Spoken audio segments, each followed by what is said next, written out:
Welcome to the video version of Visibility at Your Library. Here's one more example of how libraries are changing in dynamic places.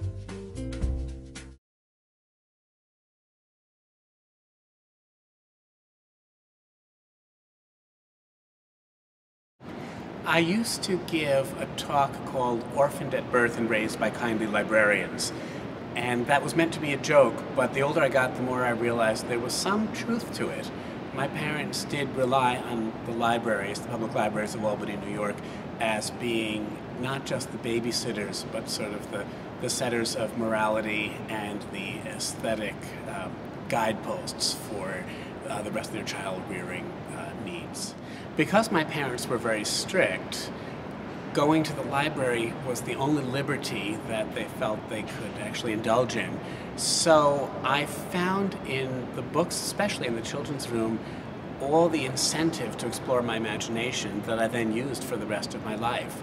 I love research libraries, of course, but I still love children's rooms because there's something about the smell and passion of books that have been drooled over and dropped in the swimming pool, etc., that sets my imagination aflame. I do not use my library as a babysitter for my own children, despite how my parents did it, but it is one of the central places in our town for the family to go. It is now a family destination. But I use it both for research and also as a haven of silence away from the noise and crisis of family life. When I go into the library, I try not to look to see if they have my own work.